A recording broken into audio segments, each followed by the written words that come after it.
আমার জীবনে সেই একটা অদ্ভুত ব্যাপার সেবার ঘটেছিল। বছর 3 আগেকার কথা। আমাকে বরিশালের ওধারে যেতে হয়েছিল একটা কাজে।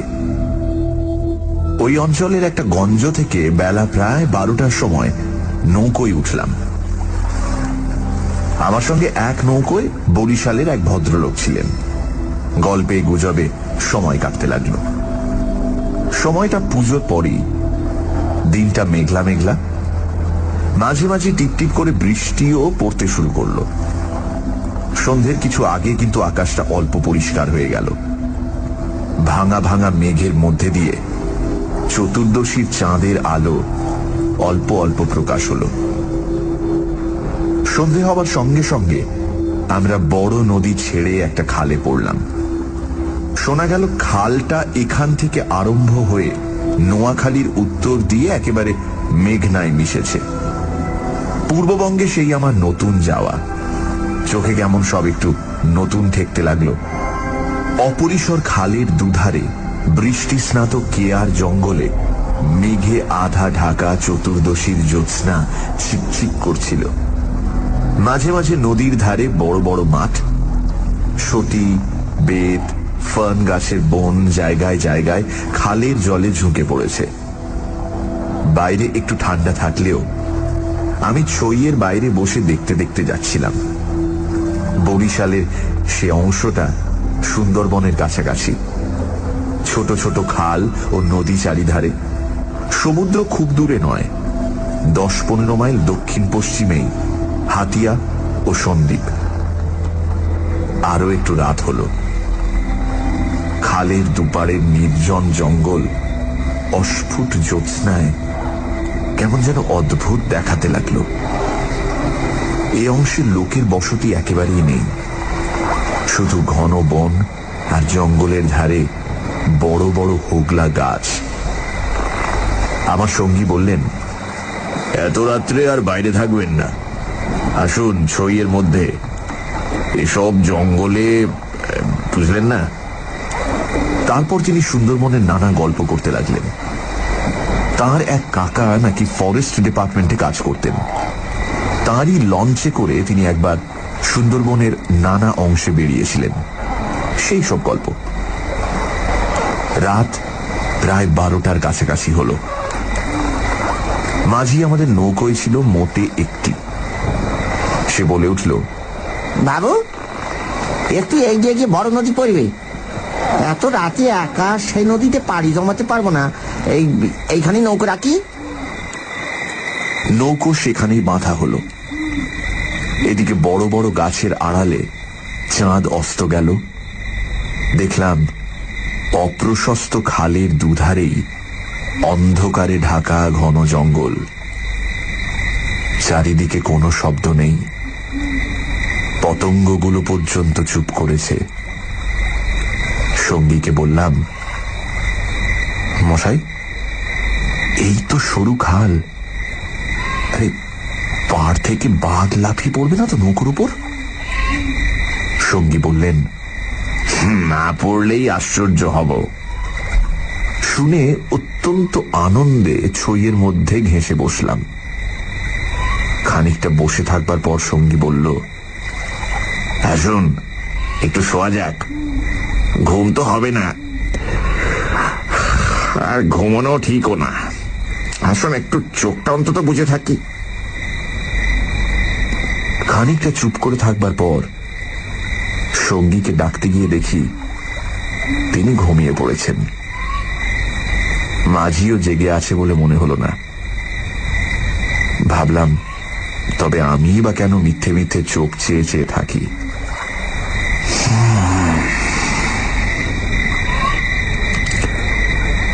তারপর যা ঘটল সেটি আমার জীবনের এক অদ্ভুত অভিজ্ঞতা। শুতে যাচ্ছি, হঠাৎ আমার কানে গেল অন্ধকার ঘন ঝোপের ওপাশে অনেক দূরে গভীর জঙ্গলের মধ্যে কি যেন কোথায় গ্রামোফোন বাজাচ্ছে। তাড়াতাড়ি উঠে বসলাম। গ্রামোফোন? এই বনে এত রাতে গ্রামোফোন বাজাবে কে? কান পেতে শুনলাম গ্রামোফোন না, অন্ধকার হিজল হিমতাল গাছগুলো যেখানে খুব ঘন হয়ে আছে সেখান থেকে কারা যেন উচ্চ কণ্ঠে আর্ত করুণ সুরে কি যেন বলছে। খানিকটা শুনে মনে হলো সেটা একাধিক লোকের সমবেত কণ্ঠস্বর। প্রতিবেশীর তেতলার ছাদে গ্রামোফোন বাজলে যেমন খানিকটা স্পষ্ট খানিকটা অস্পষ্ট অথচ বেশ একটা একটানা সুরের ঢেউ এসে কানে পৌঁছয়, এও অনেকটা সেইভাবে। মনে হলো যেন কতকগুলো অস্পষ্ট বাংলা ভাষার শব্দ কানে গেল, কিন্তু ধরতে পারা গেল না কথাগুলো কি। শব্দটা মাত্র মিনিট খানেক স্থায়ী হলো, তারপরই অন্ধকার বনভূমি যেমন নিস্তব্ধ ছিল আবার তেমনি নিস্তব্ধ হয়ে গেল। তাড়াতাড়ি ছইয়ের বাইরে এলাম। চারিপাশের অন্ধকার ঝিঙের বিচির মতন কালো, বনভূমি নীরব, শুধু নৌকোর তলায় ভাটার জল কলকল করে বাঁধছে, আর শেষ রাতের বাতাসে জলের ধারে কেয়া ঝোপে এক ধরনের অস্পষ্ট শব্দ হচ্ছে। পাড় থেকে দূরে হিজল গাছের কালো গুঁড়িগুলোর অন্ধকারে এক অদ্ভুত চেহারা হয়েছে। ভাবলাম সঙ্গীদের ডেকে তুলি, আবার ভাবলাম বেচারিটা ঘুমোচ্ছে, ডেকে কি হবে, তার চেয়ে বরং নিজে জেগে বসে থাকি। দাঁড়িয়ে দাঁড়িয়ে একটা সিগারেট ধরালাম, তারপর আবার ছইয়ের মধ্যে ঢুকতে যাব এমন সময় সেই অন্ধকারে ঢাকা বিশাল বনভূমির কোন অংশ থেকে সুস্পষ্ট উচ্চ আর্তকরুণ কণ্ঠের মতো তীক্ষ্ণ স্বর তীরের মতন জমাট অন্ধকারের বুক চিরে আকাশে উঠল। তোমরা কারা যাচ্ছ? আমরা শ্বাস বন্ধ হয়ে পড়লাম, আমাদের নৌকোর মাঝিটা ধর্মর করে জেগে উঠল। আমি সঙ্গীকে ডাকলাম, মশাই, ও মশাই, উঠুন উঠুন, আরে উঠুন। মাঝি আমার কাছে ঘেঁষে এলো, ভয়ে তার গলার স্বর কাঁপছিল। বললে, আল্লাহ আল্লাহ, শুনতে পেয়েছেন বাবু? শুনতে পেয়েছেন আপনি? সঙ্গী উঠে জিজ্ঞাসা করলো, কি মশাই, ডাকলেন কেন? কোন জানোয়ার টানোয়ার নাকি? আমি ব্যাপারটা বললাম। তিনিও তাড়াতাড়ি ছইয়ের বাইরে এলেন। তিনজনে মিলে কান খাড়া করে রইলুম। চারিদিক আবার চুপ। ভাটার জল নৌকোর তলায় বেঁধে আগের চেয়েও জোরে শব্দ হচ্ছিল। সঙ্গী মাঝিকে জিজ্ঞেস করলেন, এটা কি তবে? মাঝি বললে, হ্যাঁ বাবু, মাই কীর্তিপাশার গড়। সঙ্গী বললে, তবে তুই এত রাতে এখানে নৌকো রাখলি কেন? বেকুল কোথাকার। মাঝি বললে, 380 বলি রেখেছিল বাবু, এই ভাটার টানে নৌকো পিছিয়ে দেওয়ার তো জোর ছিল না। কথাবার্তার ধরন শুনে সঙ্গীকে বললাম, কি মশাই, কি ব্যাপার, আপনি কিছু জানেন নাকি? ভয় যত না হোক, বিস্ময়ে আমরা কেমন হয়ে গিয়েছিলাম। সঙ্গী বললেন, ওরে, তোর সে কেরোসিনের ডিবেটা জাল। আরে আলো জেলে বসে থাকা যাক, রাত তো এখনো ঢের। মাঝিকে বললাম, তুই শব্দটা শুনতে পেয়েছিলি? সে বলল, হ্যাঁ বাবু, এই আওয়াজ কানে গিয়েই তো আমার ঘুম ভেঙে গেল। আমি আরো দুবার নৌকো বেয়ে যেতে যেতে ও ডাক শুনেছি। সঙ্গী বললেন, এটা এই অঞ্চলের একটা অদ্ভুত ঘটনা। তবে এই জায়গাটা সুন্দরবনের সীমানায় বলে আর এই অঞ্চলে কোনো লোকালয় নেই বলে শুধু নৌকোর মাঝিদের কাছে এটা সুপরিচিত। এর পেছনে একটা ইতিহাস আছে, সেটা অবশ্য নৌকোর মাঝিদের পরিচিত নয়। সেইটা আপনাকে বলি, শুনুন।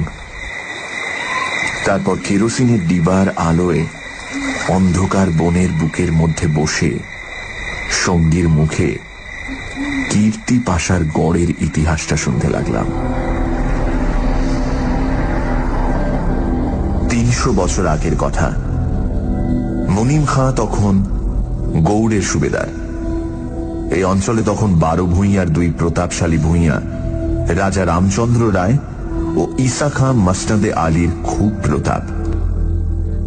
মেঘনার মোহনার বাহির সমুদ্র, যাকে এখন সন্দ্বীপ চ্যানেল বলে, সেখানে তখন মগ আর পর্তুগিজ জলদস্যুরা শিকারের খোঁজে ওত পেতে বসে থাকত।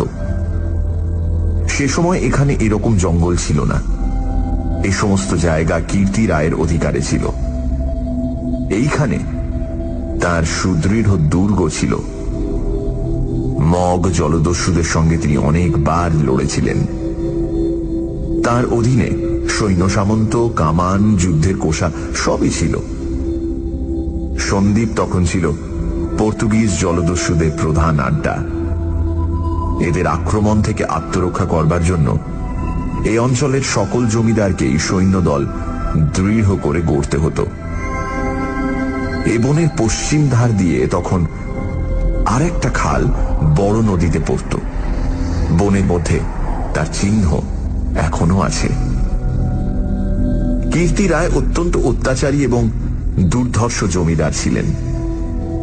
তার রাজ্যে এমন সুন্দর মেয়ে কমই ছিল যে তার অন্তঃপুরে একবার না ঢুকেছে।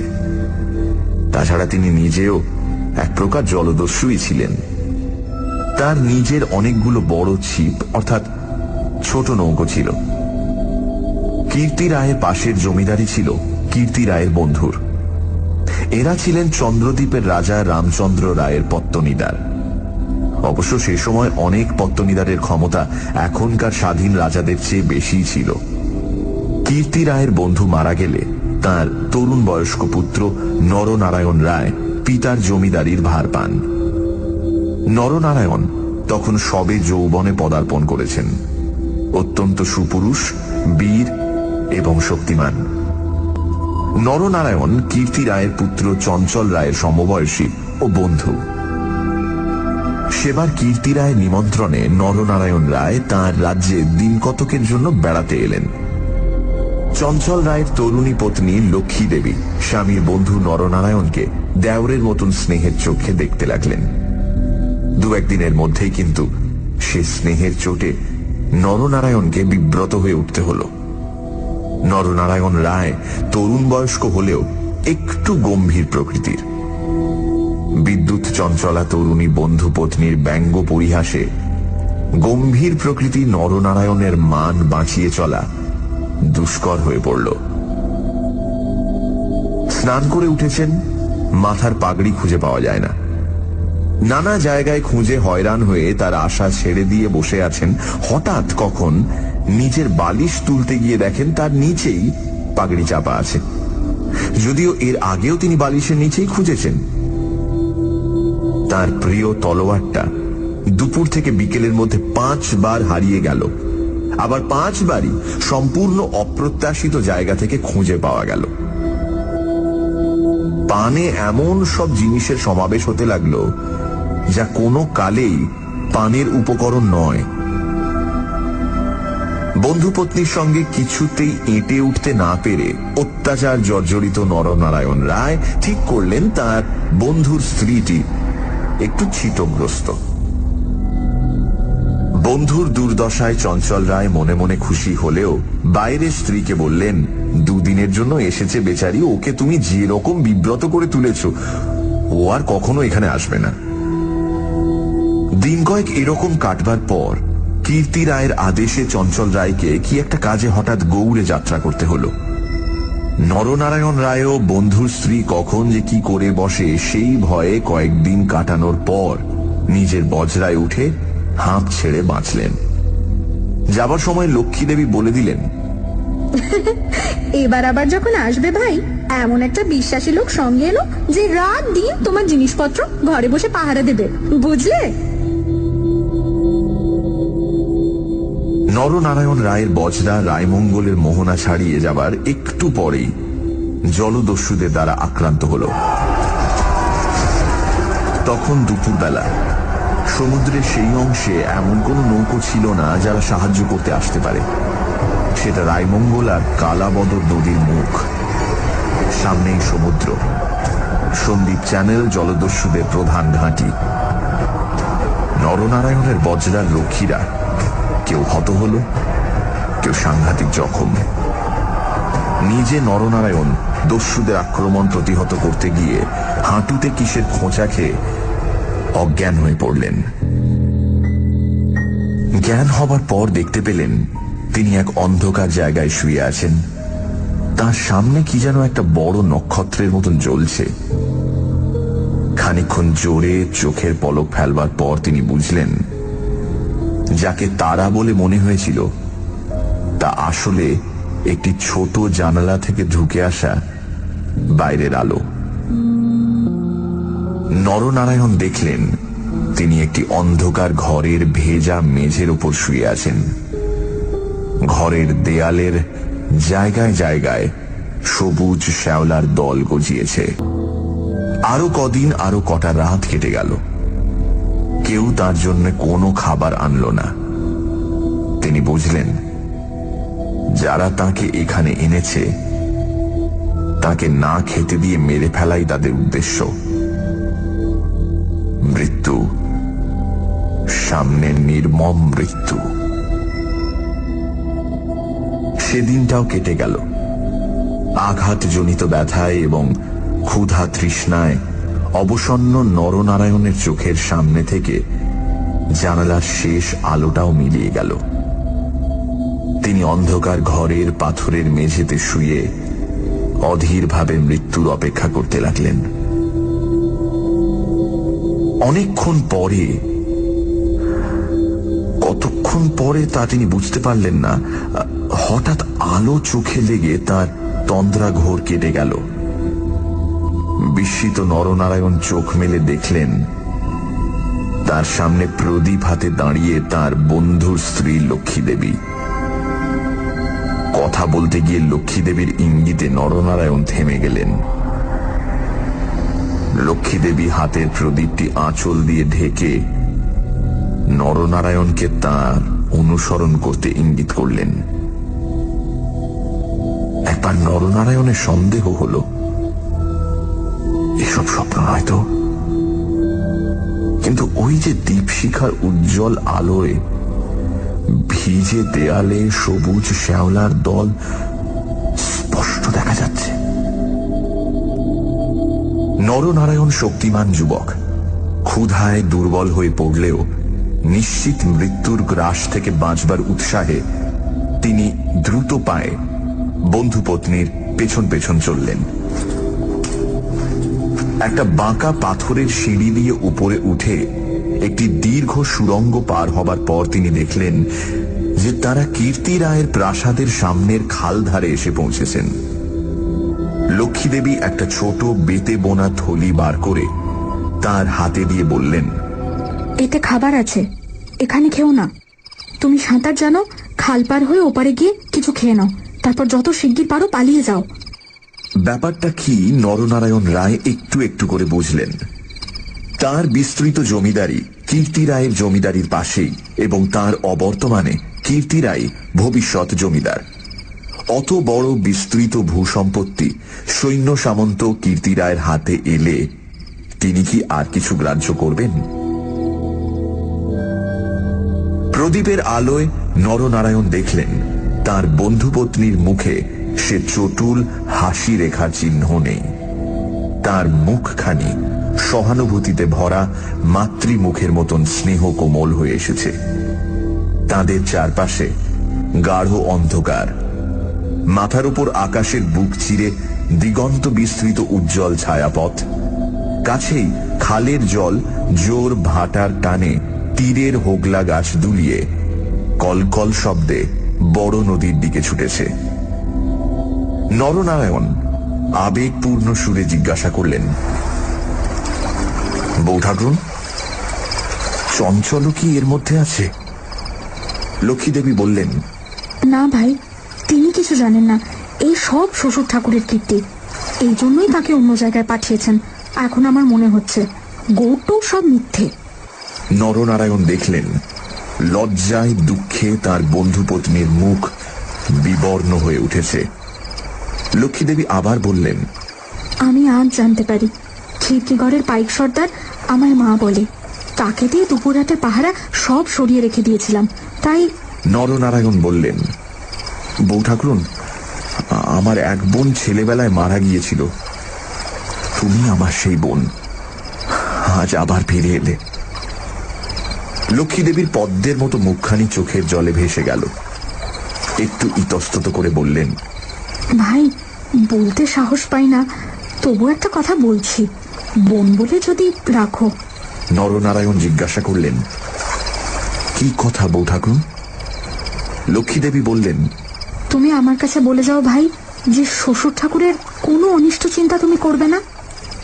নরনারায়ণ রায় একটুখানি কি যেন ভাবলেন, তারপর বললেন, তুমি আমার প্রাণ দিলে বউ ঠাকুরুন, তোমার কাছে বলে যাচ্ছি, তুমি বেঁচে থাকতে আমি তোমার শ্বশুরের কোনো অনিষ্ট চিন্তা করব না। বিদায় নিতে গিয়ে নরনারায়ণ একবার জিজ্ঞাসা করলেন, বউ ঠাকুরুন, তুমি ফিরে যেতে পারবে তো?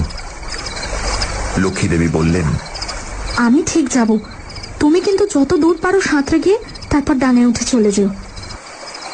নরনারায়ণ রায় সেই ঘন কৃষ্ণ অন্ধকারের মধ্যে নিঃশব্দে খালের জলে পড়ে মিলিয়ে গেলেন। লক্ষ্মী দেবীর প্রদীপটা অনেকক্ষণ বাতাসে নিভে গিয়েছিল। তিনি অন্ধকারের মধ্যে দিয়ে শ্বশুরের গড়ের দিকে ফিরলেন। একটু দূরে গিয়েই তিনি দেখতে পেলেন পাশের ছোট খালটায় দুখানা ছিপ মশালের আলোয় সজ্জিত হচ্ছে। ভয়ে তার বুকের রক্ত জমে গেল। সর্বনাশ, এরা কি তবে জানতে পেরেছে?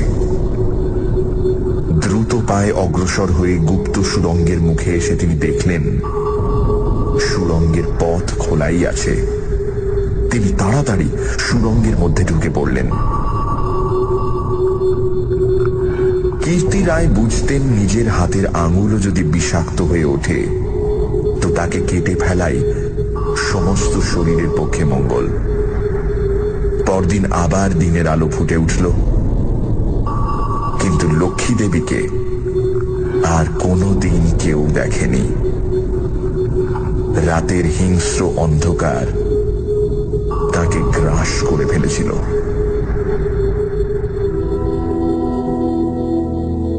নরনারায়ণ রায় নিজের রাজধানীতে বসে সব শুনলেন।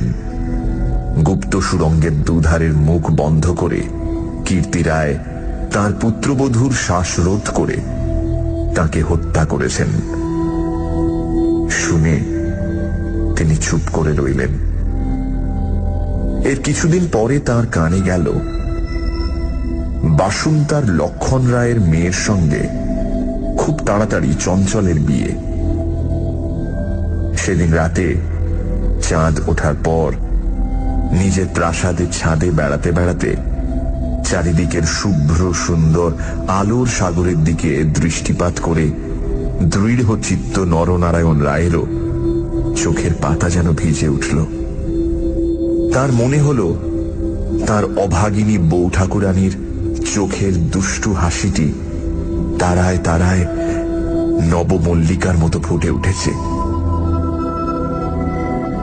নরনারায়ণ রায়ের পূর্বপুরুষেরা ছিলেন দুর্ধর্ষ দস্যু। হঠাৎ পূর্বপুরুষের সেই বর্বর রক্ত নরনারায়ণের ধমনীতে নেচে উঠল। তিনি মনে মনে বললেন, আমার অপমান আমি একরকম ভুলেছিলাম বউ ঠাকুরুন, কিন্তু তোমার অপমান আমি সহ্য করব না কখনোই।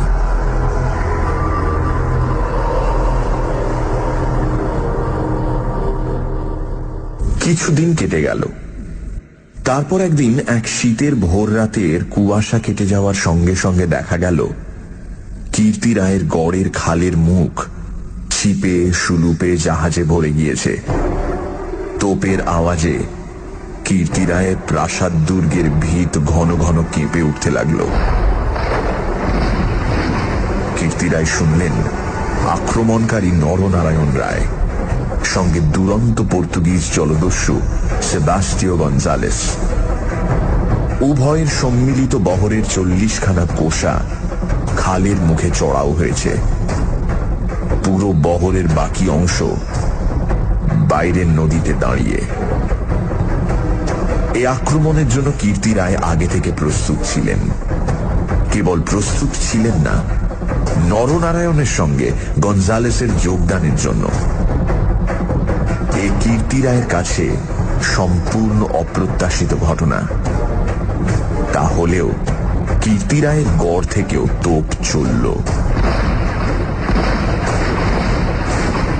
গঞ্জালেস সুদক্ষ নৌবীর।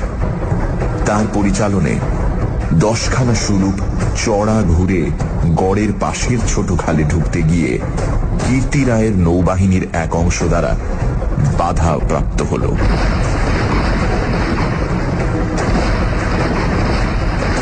গড়ের কামান সেদিকে এত প্রখর যে খালের মুখে দাঁড়িয়ে থাকলে বহর মারা পড়ে।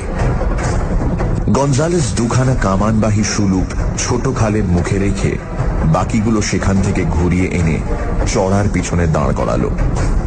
গঞ্জালেসের অধীনস্থ অন্যতম জলদস্যু মাইকেল রোজারিও ডি ভেগা এই ছোট বহর খালের মধ্যে ঢুকিয়ে গড়ের পশ্চিম দিক আক্রমণ করবার জন্য তৈরি হল। অতর্কিত আক্রমণে কীর্তি রায়ের নৌবাহিনী শত্রু বহর দ্বারা ছিপিয়াঁটা বোতলের মতন খালের মধ্যেই আটকে গেল। বাইরের বড় নদীতে গিয়ে যুদ্ধ দেবার মতন ক্ষমতা তাদের আদৌ রইল না। তবুও তাদের বিক্রমে রোজারিও অনেকক্ষণ পর্যন্ত কিছু করে উঠতে পারলেন না। কীর্তি রায়ের নৌবহর দুর্বল ছিল না।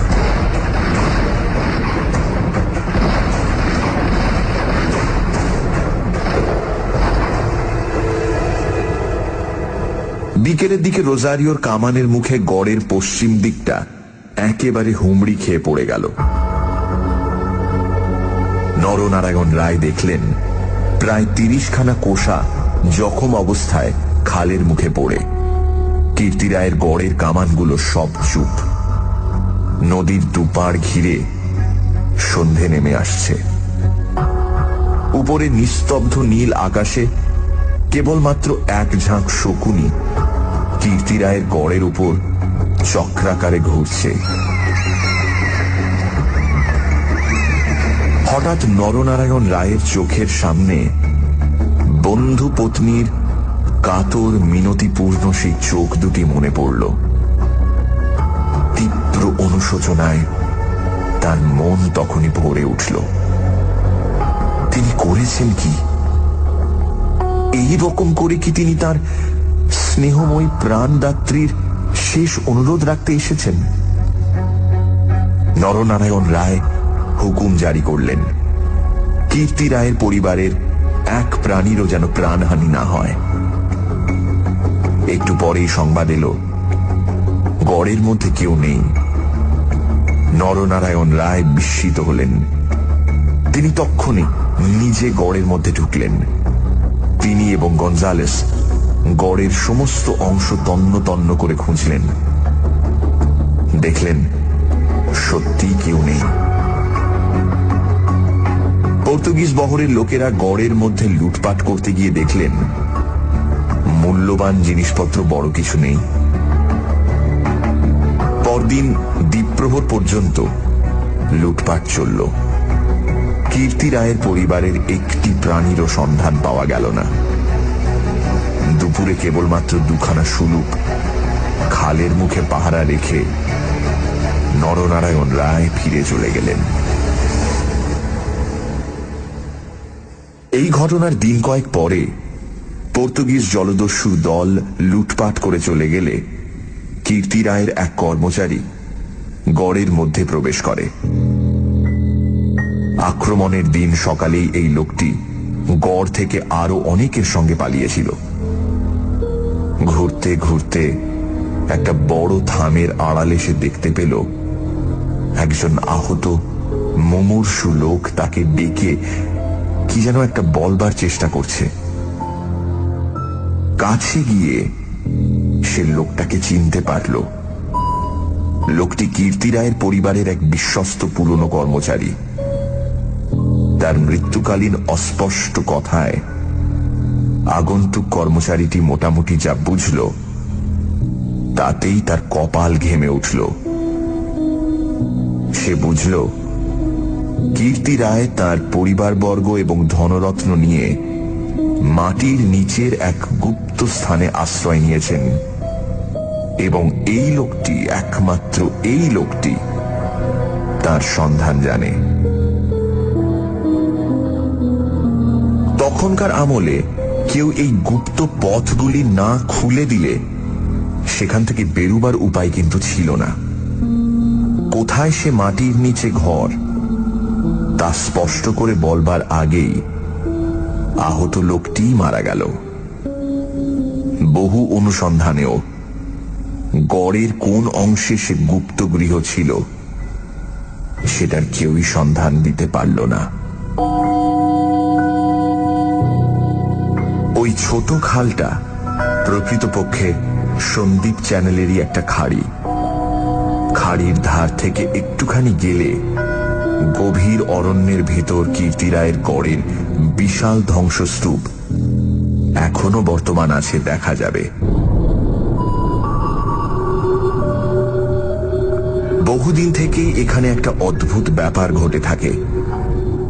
দুপুর রাতে গভীর বনভূমি যখন নীরব হয়ে যায়, হিমতাল হিজল গাছের কালো গুঁড়িগুলো অন্ধকারে যখন বনের মধ্যে প্রেতের মতো দাঁড়িয়ে থাকে, সন্দীপ চ্যানেলের জোয়ারের ঢেউয়ে লোনা জল খাড়ির মুখে জোনাকির মতন জ্বলতে থাকে, তখন খাল দিয়ে নৌকো বেয়ে যেতে যেতে মোম মধু সংগ্রাহকেরা কতবার সে শুনেছে অন্ধকার বনের এক গভীর অংশ থেকে কারা যেন আত্মস্বরে চিৎকার করছে,